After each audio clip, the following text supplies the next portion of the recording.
With God, there is always more. More love, more life, more freedom. Welcome to Zoweh's Exploring More with Michael Thompson. C.S. Lewis once wrote, "Our Heavenly Father has provided many delightful inns for us along our journey, but He takes great care to see that we do not mistake any of them for home." Join me and the team as we explore the kingdom together, discovering the deep truths and offering encouragement for the journey. There is always more. Hey, welcome to the Exploring More podcast with Michael Thompson. Just wanted to take a minute to say thank you to all of our listeners. It's been an incredible year. We are a year old, just over a year old, SJ, on our podcasting. And to date, we're being listened to in over 50 plus countries. Yeah, more than 50. 32,000 unique downloads. Mm-hmm. And it's exciting. So as we turn into Christmas, we just wanted to give back, give some more, give an opportunity to our podcast listeners to get a free gift. And you can go to zoweh.org/podcast gift, where we've taken 5 audio recordings from our conferences, which I want to talk about just for a second. In the new year, 2020, we have 4 very incredible conferences where we would love to see and meet and engage in the journey with you, podcast listeners. So you can check out all the events page on the zoweh.org website and see the events for the Women's Weekend in the fall, the Heart of a Warrior event in the spring, another one in the fall. Out in Colorado. And in the mountains of Virginia. And these are just places that we would love to create an environment for you to connect with God and to make some new friends. Zoweh's got a couple new books. Robin and my daughter Ashley have been working on a women's book that is going to be published sometime in the spring, early summer next year. And then I've been working the last couple years on a new book for men that we'll also publish. So yeah, we look forward to letting you know more about that. We're going to talk more about that on the podcast. Mm-hmm. But this time of year is really important to all nonprofits. And so we're praying for all the different front lines missions that are out there and the fuel and the resources that they need. And if you want to support, if you can support Zoweh, we would so appreciate you as a monthly partner or an end of year gift. Yeah. And you can go to the Zoweh website, zoweh.org, and /give and hit the give tab or /give and make a contribution. Yeah. We need that. We need that support. We need those finances to continue to do what we're doing and to continue to expand our reach and our influence for the kingdom, in the kingdom, and your partnership would be greatly appreciated. Yeah, we're hearing more and more stories every day of men and women being impacted by this message of more love, more life, more freedom. And so if you want to provide more bullets or more bandages or however you want to look at we're in a battle. The war effort needs you. That's right. So from all of us at the Exploring More podcast, SJ and myself, we want to say Merry Christmas. Yeah, Merry Christmas, Happy New Year. We pray you're all blessed beyond measure and love being on this journey with you. Thanks for listening. Yeah, we'll jump right now into our Exploring More podcast. Welcome, friends and allies, to the Exploring More podcast. I'm Michael Thompson. I'm hanging out with SJ. And come on, man, these are our favorite podcasts, right? No doubt. Because in the studio, with headsets on, looking beautiful. Looking cute. In our headsets. It's Robin Thompson and Sherry Jennings. Hello. We make them look good. Black generic things. Yeah, it's great to have you guys with us. That's what we tell ourselves. That's right. No pictures. And so the agenda is just real simple, and we'll see how it goes. But we brought the ladies in to talk about Zoweh's mission, vision, strategy, some things that God's been putting on our hearts and our shoulders the last several weeks. And 2020, it's definitely got a lane that's widening for the hearts of women, and a lot of things that we have that God's put on our hearts to craft and create. We're just going to talk about some of those things and let the ladies share. Kind of part 2 from last week, we were talking about mission and part of the problem for men, and we were getting pretty fired up last week. I know, Sherry, you listened to that episode, and Robin, I don't know if you've had a chance to listen to it yet, but we were getting a little fired up about the fact that we've lost so much in terms of the battle for men's and women's hearts. The many churches are doing good work in that area, but I would say more are not. And so we got a little fired up about that last week and talked through some of that. Greg and Jim were here. It was great. So we're going to talk a little more practically about, so what's the vision that God has given us? And Michael, recently, you were sharing with somebody about this, and they asked a question like, where'd you come up with this, or something like that, right? How'd you come up with these numbers, or what was your response to that? Yeah, I didn't. It was more dictation. It was more hearing God share with my heart what he was after. We'd had a pretty thick September, a pretty great year. There was hardship and challenges like everybody's lives has. We had some casualties even within the team. But we got to September. We had a couple huge events with weekends that we love to do. And we had a women's event, the Deepening Weekend in September, followed up the next week by Heart of a Warrior West. And those were huge. They were wonderful. But they have a tax to them. There's a weariness that we kind of came into the 1st of October with, and felt like when I asked the Lord, what's next? He said, rest, just rest. Well done, but rest. Everybody was pretty banged up. There's always a little after weekend stuff to do, and that was plenty to do. Sherry, who also is our conference coordinator, part of the women's team, I think it had a double whammy to your heart. So we did that. We tried to rest up a little bit, and then felt like we'd kind of taken a hill that God had given us a vision for in 19, along with conferences and creating podcasts and the devotionals through YouVersion. Different things are ways that we can get this message out. And then SJ and I kind of knocked on the door. Specifically, it was, which of these hills are we moving towards next? And God said, all of them. If people could see the look on your face, eyebrows up and kind of like, oh, really? Okay. Well, and it's so funny, you guys, how quickly I want to run. I think it's a tendency we all have to run to how. And God's often not in the how business. He's not going to tell you how, but he will tell you what and why. And so as I looked at these next hills, I could see all the people from 2019 that we had the opportunity to kind of move through the valley of the shadow of death and see so many people find intimacy with God, find their legs, find their hearts, begin to move to safer places and find healing and restoration. And so when I looked ahead, it felt like there was a lot more valleys, but God really began to show me, well, you have a lot more friends now. And so this image of storming the beach, and that's how we got that mission, that idea, Overlord, and just that imagery with D-Day and Normandy and allies and moving after the liberation of a continent, of a country. And all of that imagery started to kind of fly around. And we've never been about numbers. We've never published numbers. We've never talked about how many. We talk about inviting and gathering, and the number will be the number. We just kind of move that way. And so I just felt that these numbers, 150,000 men and 50,000 women and 5,000 marriages. And I kind of was shaking that off a little bit, kind of like a pitcher with the catcher. Here's the signs. I don't want to, we're not throwing that. I don't want to throw that. Really? So I know, those are so good. I would continue and say God came out to the mound, but that didn't happen. Yeah. It was more, it was just more.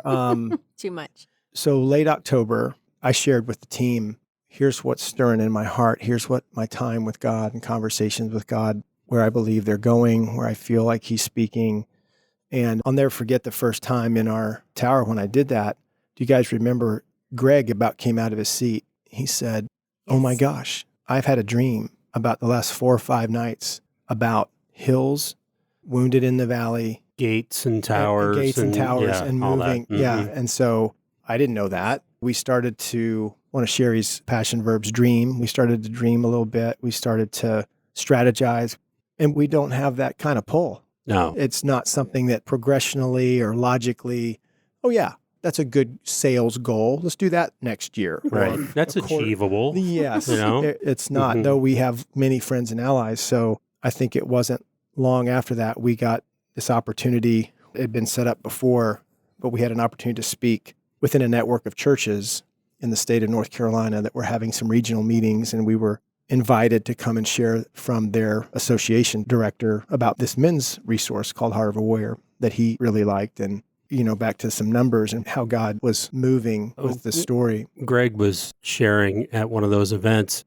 he was talking about the number of beachheads on D-Day, and he couldn't remember if it was 4, 5, or 6 or whatever it was. So, I have this device in my pocket, like many of you do, that gives me all the information known to man. So I went to that and found out it was 5 beaches, and that's the information I was looking for. And I looked just a little bit further down, and it says, on D-Day, the number of men that stormed those 5 beaches that made that landing, it was about 150,000 men.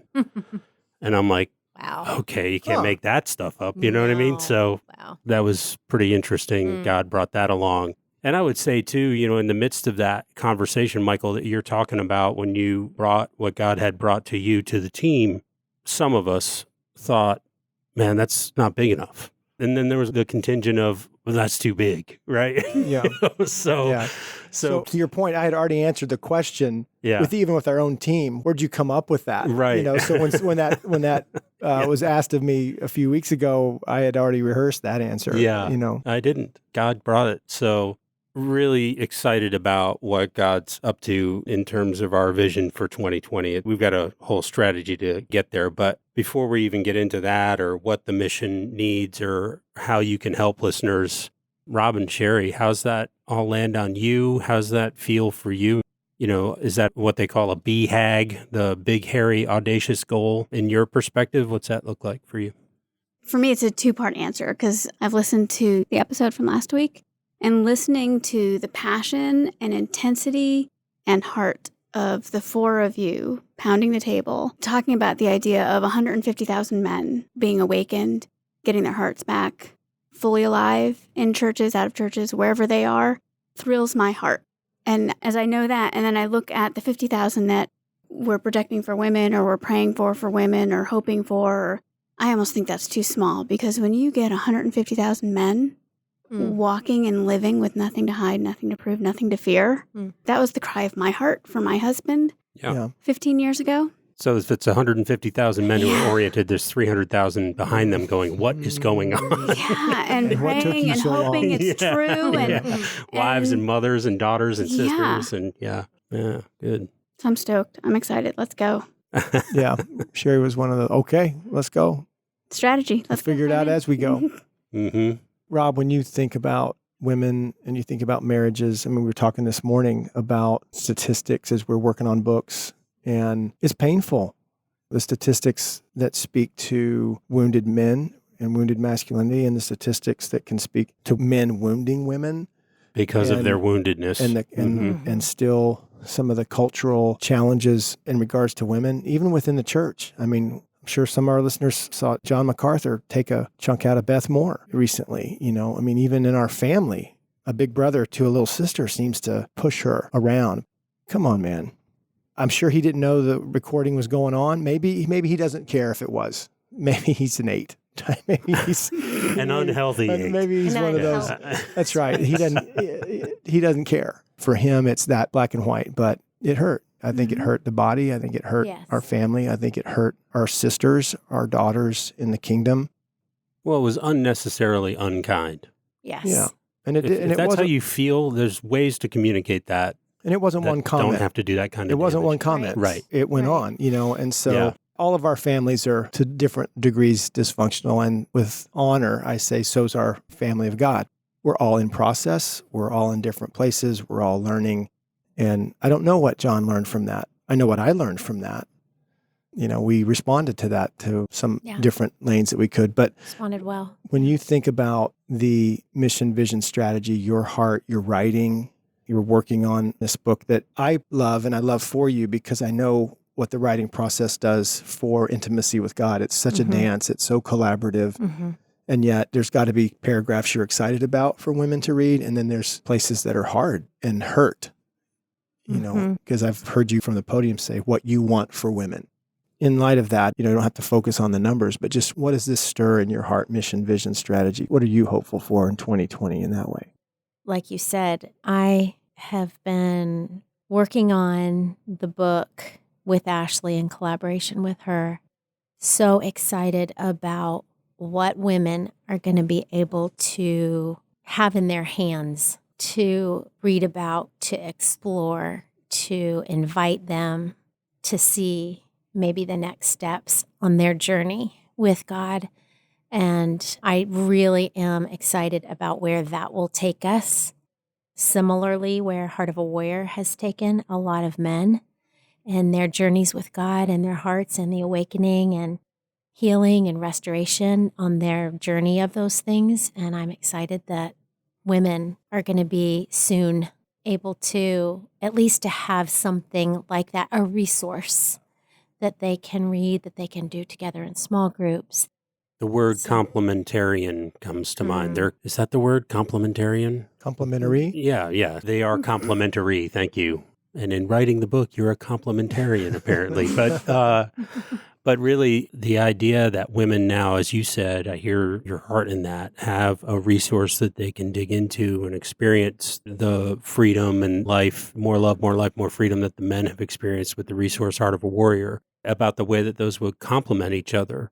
You know, as a man gets his heart back, his wife can do the same thing, or maybe the wife or a woman just in a sphere of influence of a man comes across this book more by Robin and Ashley. Oh, no, she's not Ashley Thompson anymore. Robin Thompson, Ashley Albertson. He's Ashley Thompson Albertson. Oh, is that right? Well. That's a lot of syllables. No, but I just had that vision of a woman finding the book. And like Michael said to you so many years ago, you got to go get your heart back, honey. Yeah. You know, or a man coming home and saying that to his wife or another woman in his life and in his sphere of influence. You know, here's this resource called More. Check this out, because it's written just for you about this larger concept of more love, life, and freedom, and nothing to hide, nothing to prove, nothing to fear. I mean, all of that is exciting. Yeah. Scott and Sherry, you guys have walked with us for, 8-9 years? Is it a decade? Years? Yeah, it'll be a decade. It'll be a decade. Yeah. And coming on the team some years ago and entering into more of your time, treasure, and talent in this missional way of helping people. But you're bringing up relationships, husbands and wives, wives and husbands, even at marriage, and what God put on our heart, a year ago, to take the Rendezvous weekend and begin to turn it into a resource. And before I ask the question, I think that's a big part of this mission, vision, strategy, SJ, is for the first 7-8 years now of Zoweh, we've been so much about inviting and gathering. And now it feels like we've got friends and allies who are living and walking with Jesus in this message. And now we get to create some resources for them to go invite and gather. And they're waiting. They're excited and waiting for that. So I think that's a big part of what God's doing and showing us so that we can be positioned in the kingdom for our next assignment. It's not that we won't invite and gather, but he's adding to that these friends and allies that they can create environments for their friends. And it's not just their friends. I mean, we see guys kind of wander in to our groups here locally, and it's like they've been walking through the desert and they're looking for some water. I mean, just kind of stumbling around. And it happens often. Yeah. You know, and with the allies movement that Jim and Greg are on point with, and that Sherry was talking about, you know, I believe the same thing. We will start seeing that with women, and we'll start seeing that with marriages. There's just people who they want to fight for marriages. You know, you guys spent some years with Family Life. Great ministry. Share a little bit about how you guys see the 5,000 marriages, the Rendezvous Project, and how that plays into the mission. On this vision PDF that we put together, 150,000 men, 50,000 women, and 5,000 marriages, there's a part of me that says 5,000 marriages, that's actually going to end up being the largest number. I kind of feel that as we're talking about this. I don't know if that ends up being true, but we'll see what God does. But with the resource that we're creating, the reason I say that is that issues in marriage are a very clear, almost a surface level felt need. You might have something going on with an internal injury, but if you've got a wide open wound on your arm and you're bleeding out from it, I mean, I don't want to get too gory about it, but it's almost like that's the issue you got to deal with first, right? You got to stop the bleeding. Right. Then you can deal with some other thing that's going on internally. And I think there's so many couples out there that are bleeding. I think they're bleeding out. And it's been my experience. When someone wants to talk to a pastor or a counselor, generally speaking, you know, I had a pretty small sample size. I was on staff at a church for a few years. and was counseling folks there, and we still continue to talk to people. And you guys have been doing this for years and years too. My experience was the larger majority of them that are coming in are looking for resolution to a marital problem. So this is the felt need in our culture and in our society. Now, that being said, marriage is actually on the decline. Right. We talked about it last Yeah. week. Oh, There's only 45% ending in divorce now. Well, it's not because divorce rates are necessarily going down. Marriage rates are going down. Right. But it is a felt need, and I'm excited to take a swing at meeting that felt need and try to stop the bleeding for some of these folks. Yeah. And I think back to last week's podcast where you said several times over the years we've lost the war, that the whole toxic masculinity and what we're seeing in men and in marriages. And I think that the Rendezvous Project is a tide changer, that once husbands and wives are walking with God together, that will impact their children, that will impact churches. It will affect everything around them. And in a matter of years, I think we'll see maybe we're not losing the war anymore because there is such an effect.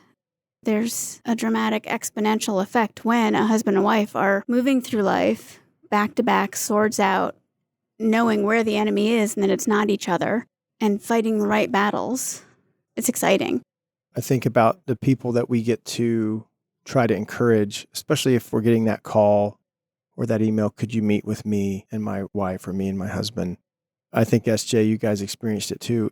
If they're finally at that place that they want to meet with you, you're in the 7th, 8th inning. I mean, they're close to ending it. Yeah. It's almost last resort kind of stuff. Mm-hmm. Oh, yeah. There's several that we met with that came in the door saying, this is it. I mean, if this doesn't work, We're signing the papers. we're signing the divorce papers. Yeah. And I kind of want to say, why did you wait? Right. But let's talk about it. And how come you kept walking around bleeding? Yeah. How come, There's a better Did you way not to know? live. it's a flesh wound, That's not supposed to operate but that way. I think with marriages, Sherry, you're right, that the best thing I can do for Robin is walk with God intimately. The best thing she can do is walk with God intimately. And to do that, you have to get everything out of the way that's in the way of intimacy. Mm-hmm. And so pursuing healing is what I can do for my marriage. Not fix her, not heal her. I mean, I've done the Adam thing. It's this woman that you gave me, and Robin's never done the opposite. No. But I think that Never. if we can get couples in conversations about that, what happened to you, what happened to your story, because whatever your anniversary is, whatever date that was, things went down the aisle with you, and things are still with you. Some of them were crawling on your back and creeping around. We were just talking to a couple that we were having some marital conversations with. That's what they wanted, and we were talking with them, and they're young, and they have friends who have been married less than 2 years, and they talked about the divorces that they're seeing amongst their friend groups. 3 couples. 3. Been married that are less ending. than 3 years. Well, that's what they've been shown. I mean, we're like, wow. So, and then bless their hearts, they wanted assurance that it's going to be okay. Mm-hmm. And you want to say, yeah, it's going to be okay. But we've Give got it 4 or 5 years. We've got to show you. Right. We've got to show you some things and invite you to talk about some things. I think to increase that assurance rate. Yeah. So I think that it's a resource that we've been doing for a few years in a small conference, and we decided, let's create the conference or the journey through video, package it, and give it to friends that they don't have to be there that weekend. Give the weekend away throughout the year, and couples be able to share that. It's a little bit different than what we've done before, right, Robin? Mm-hmm. Yeah. Is that what you were going to say? Well, I was just going to say, this is a shameless plug, but it is going to be so phenomenal because that weekend that we filmed was a phenomenal weekend.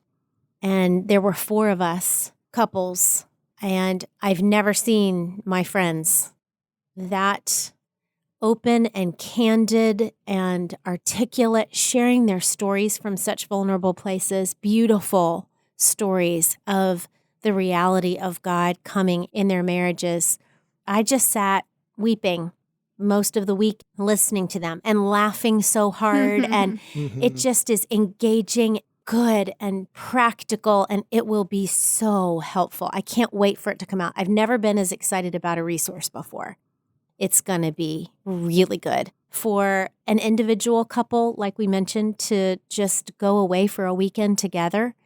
Watch that and talk through those individually to have your own weekend rendezvous, or to get away with couples for their own rendezvous weekend with a small group, or to work on it throughout, maybe a few months together, a weekly small group in your home. And it's going to be really phenomenal. Yeah, it's exciting because, as Michael was saying earlier, it's not just a resource that we're having people take this, go do this. It'll help you. It'll help your marriage. The idea is, like Michael referenced earlier, we've got allies that are kind of waiting for these kind of resources for us to be able to equip them to go and, like you said, let's go down to the beach for their weekend and 2 or 3 couples together, whatever it might be. Right. Yeah. Well, I remember experiencing Rendezvous for the first time because Scott and I went to experience it. And I loved how intimate it was. And I loved the invitation to walk with God in my own story first, and then to share my story with Scott, and for him to do the same, and to just sit together and share, to be able to listen to Scott tell his story and not interrupt him, just listen to his heart, and to have him do the same for me was such a gift. Yeah. Such an incredible gift. And it was just a gateway to a whole new level of intimacy for us. Yeah. Yeah, Michael, tell the story of the one fella that came in. They'd been married for 40 years or something like that. Mm-hmm. Yeah, it's a good story. It touches Thanks on for what remember- Sherry just mentioned too. Yeah, I think, about Sherry, story. that our stories matter, and the resources we create will always have that element to it. Do you know what happened to you? What's your story? And going back, way back into your youth, because there's just so much that's happened to us, so much that we've endured. 4 and 5-year-old, they don't know that mom or dad are upset because what got broken. What they internally feel and think as 4 and 5 is they're mad at me and I'm the problem. And in the spiritual realm, the foul spirits get whispering. It's just really bad. That's what we want to bring to light, that your story is more than you can imagine, and it's more difficult, more challenging. We've all endured so much. So cue up this. We're at the beginning of a rendezvous weekend. Well, let's do this first. Let's take a break. Yep. I love that you watch the time, because we're just hanging out, talking about things. Because we just talk about this stuff all the time. But let's take a break for the benefit of our listeners, and we'll be right back and share that story. Okay. Exploring more podcast listeners, I want to take a second and let's talk with Greg and Jim about Zoweh Allies while we have a minute. What's going on in that arena, guys, and how do guys get connected? Thanks, Scott. I'm sure you guys have heard by now how important you are to us, you allies or potential allies, so thank you for that. We want to keep in touch with you, to communicate with you regularly, so we are planning on having a monthly allies call, kind of a fireside chat where we can share what's going on at Zoweh and you can share what's going on with your allies group. And then probably every 6 weeks or so, we'd like to have a Facebook Live. We've done both these in the past. I think many of you are familiar with them. There's more information about them. There will be more information about them on our new website in January. Greg, talk a little bit about what an ally is. Has that got to be a guy that's leading a huge group of guys? What's an ally? Thanks, Scott. It can be a church or a ministry that has a group of men that meets. It can be an individual, and it can be where 2 or more are gathered, Scott. And it's where redemptive friendships are created, environments are created for that to happen. One of the places we love to do that is on this website, where we've created for you a place to be able to be known and to know. And so if you are in New Mexico and looking for a group, or you're in Spain and looking for a group, we'll have links on there to people that are close to you. We're excited about keeping you updated and resourcing you there on our new website. And if you go there as well, you can join our Allies Dispatch, which is a mailing that happens every few months to tell you about all the things that are coming up at Zoweh, and then some of the things that are happening, as Al Roker would say, in your neck of the woods. So there's also a Facebook group, right? Zoweh Allies, but do they have to approach you about joining? How do they find that on Facebook? Yeah, if you go to our Facebook page for Zoweh, which is Zoweh Life, if you look up Zoweh Life on Facebook, you can look there in the side bar and you'll see where we have a group. And we have actually two. We have Warrior Up, which is more of a devotional group that Bob Chatterton leads for us, and then Zoweh Allies, which is a place where allies come and talk about life and what's going on in the kingdom. Hey, so to paraphrase our friend Haynes Maxwell, if you're going to war, you better know who your allies are and where they are. And so we want to encourage all of you men out there, and women too, if you're looking to get connected with others that are looking to fight for the hearts of others as you fight for your own heart, we just want to connect with you and be in relationship with you and support each other however we can. So check out www.zoweh.org/allies, and also look for our Zoweh Allies group on Facebook through our Facebook page, Zoweh Life. Hope to see you there.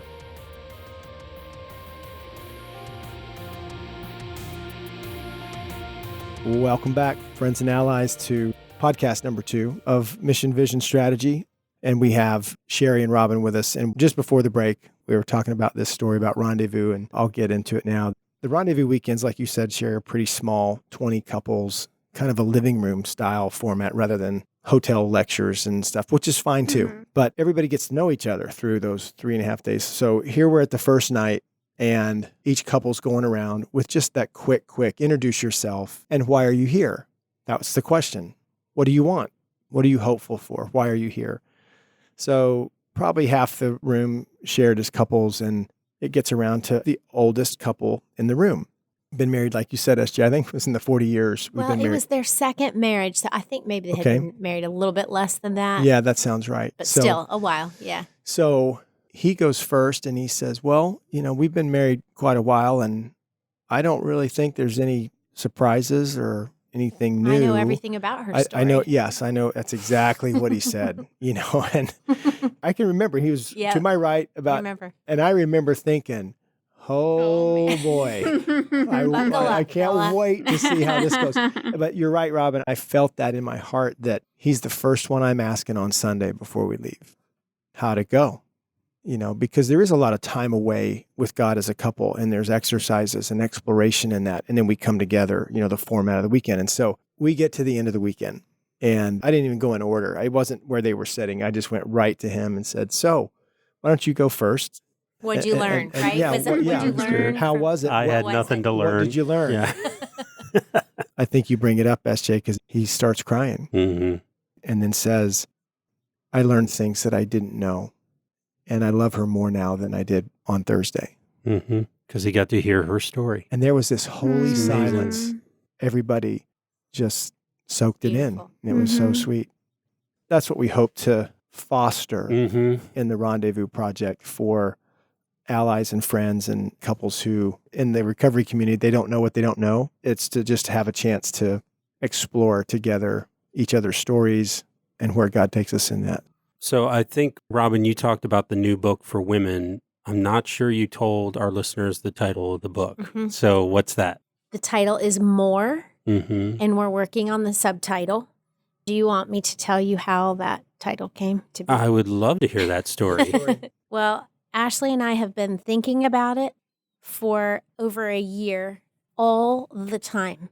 I've written down probably 100 possible titles. We literally think about it all the time and are so curious. Is that it? Could this be it? And we bounce back and forth, and we don't agree on any of them. And we ask God constantly, what do you have? What's the title? Will you lead us to it? And I said, Ash, I think we're not going to know it until it's finished. And that's about what happened. But this past summer, our daughter Abby was in London working. She's in college, finishing up her junior year. But last summer, she was working in London for an internship, and Michael and I had the privilege to go visit her and see some allies over there. That was really sweet. While we were there, Abby was taking us on a tour of some spots in London that she had just recently discovered. And as we're walking, I happened to look over my shoulder at one point. Abby was ahead, Michael was ahead, and I happened to turn over my left shoulder, and I see a modern statue of a woman, life-size, up in the air, and underneath was the word more, M-O-R-E, on top of each other. Right. Stacked up vertically. Thank you. as soon as I saw that under that woman, I was like, that's the title of the book. Mm.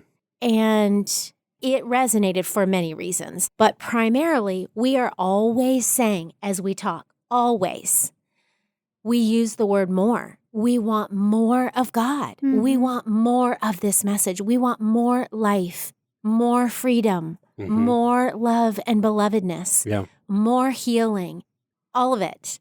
And so it just fits. And I ran it by Ashley, thinking she's going to say no, because we could never, we could never quite agree. Get there. Yeah. And she loved it, and it has stuck. And she was ready for it. God had been getting her ready for that. It wasn't, I can't believe Not you out said of nowhere. that. Yeah. Versus, let me think about it. It was more of a jump.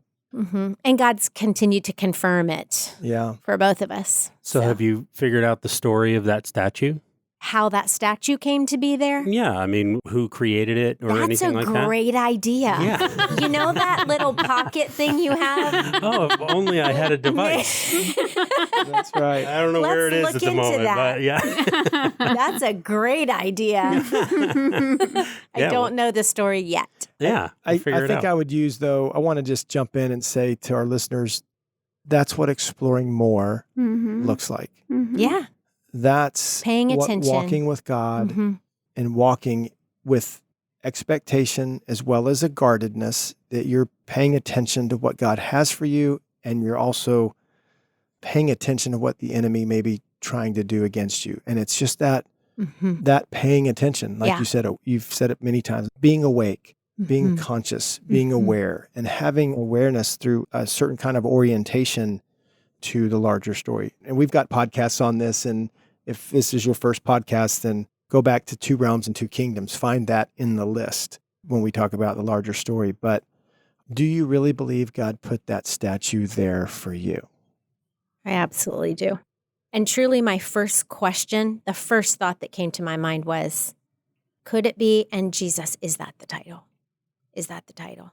Yeah, prayer. Yeah, it was a prayer.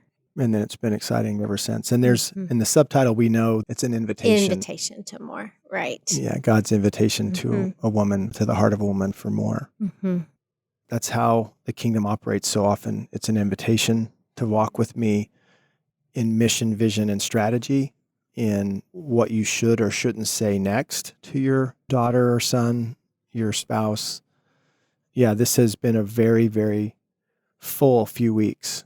We've had crazy kind of confirmational things, from scheduling of events that have kind of found their place on the calendar in the last few weeks. I'm trying to remember, Sherry, how it began.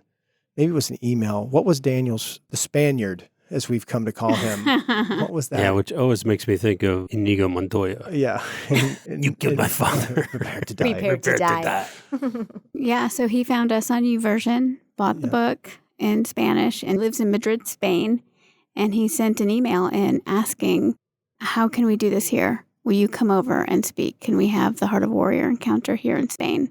Didn't he say something like Madrid is dying, or he referenced the city? I remember Countryman, but he used Google Translator to turn his Spanish into English for me. And then we got a friend of ours who's helping us with Spanish and Spanish translation for things. And she took my reply in English and transcribed it into Spanish and sent it to him. And he was so excited to have it in Spanish. And we introduced him to Melissa, who's stepping into the Zoweh Spanish world. And instead of us going there, the invitation I extended to him and a few friends was, why don't you come here and attend the Heart of Warrior encounter the end of April and see how this works, but more importantly, come for your heart. Come for your heart. And so he's all about that. That led into some more back and forths. Just this last Wednesday, I was asking a group of guys, do you know anybody who could translate Spanish, like in the UN, with headsets on and stuff like that? And one of the guys like, oh yeah, we do that at our church. So just God confirming, I'm not sure that I even want to get into counting. Okay, that's one of 150,000. I don't really feel like that's our job, but I feel like God is saying, this is bigger than you think.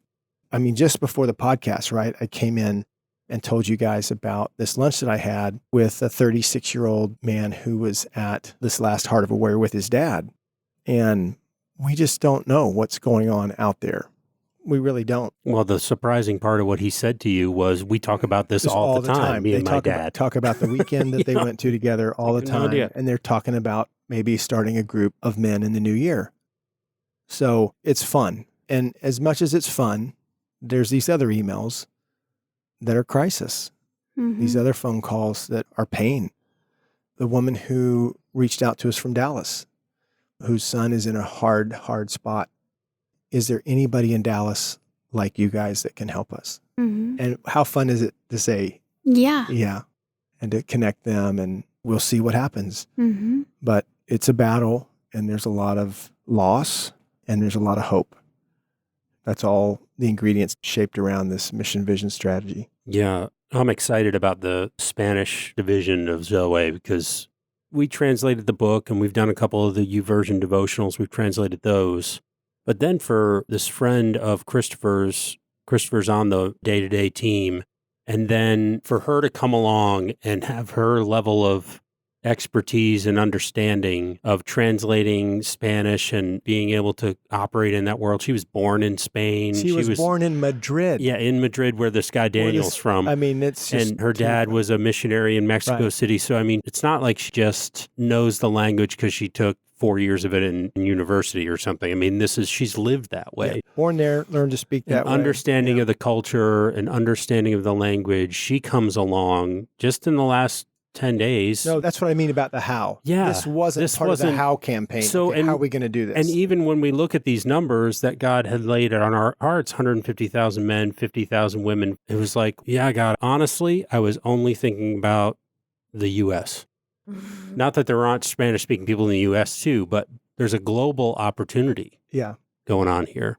Absolutely, SJ. It wasn't a 2x4, like, duh. Yeah. You know, it was more like, it was so much like a father just winking. Mm-hmm. Very much I know you didn't know that, but I did. Mm-hmm. And it's going to be good. Yeah. And I got your back. Yeah. So Spanish wasn't on our radar 3 weeks ago, but now it's on the whiteboard. On this level. Melissa and her heart, and what does it look like to take these resources sooner than later when they're available and craft them into the Spanish version, so that we can offer those to hearts that want to reach their friends and marriages. You know, this mission vision strategy has the potential of putting us behind the wheel, leaning forward and clutching. Oh, yeah. It's August. We've only got 80,000 people in, you know. I mean. And I'll never forget a friend of mine. He's actually Blake Anderson. He's on the Heart of a Warrior Expedition series, the video series to go with the small group. And I remember Blake sharing this story with me. He was relating business that God had given him. He said it was like God gave me a baseball glove for a gift. And I, with my business, with my baseball glove, I ran away to play with the other boys, when what the Heavenly Father really wanted was to play catch with me. Wow.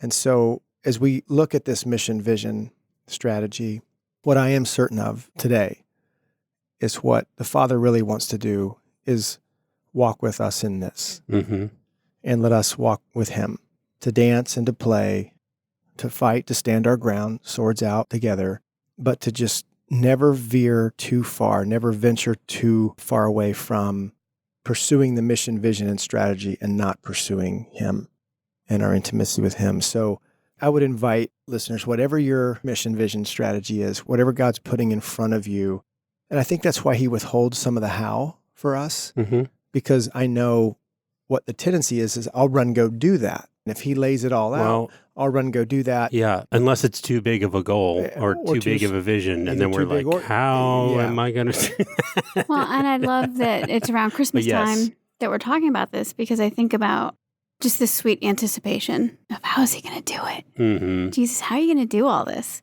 Yeah. How are you going to do it today? How are you going to do it tomorrow? Right.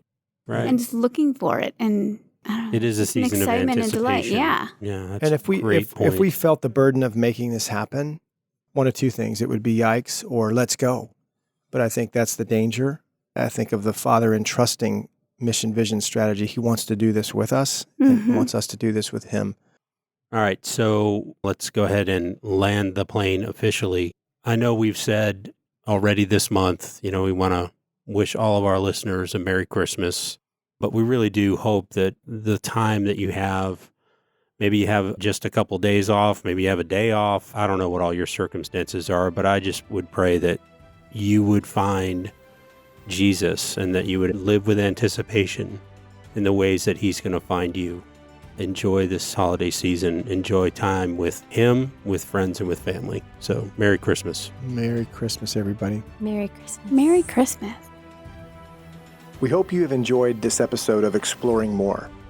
The landing page for this podcast is zoweh.org/podcast. That's ZOWEH.org/podcast, where you can find the show notes and various platforms to which we broadcast. You can also find us and the Life of More by visiting Zoweh on YouVersion Bible app, Right Now Media, our Facebook page, and Zoweh on Instagram and Twitter. Remember, with God there is always more, and you were made for more.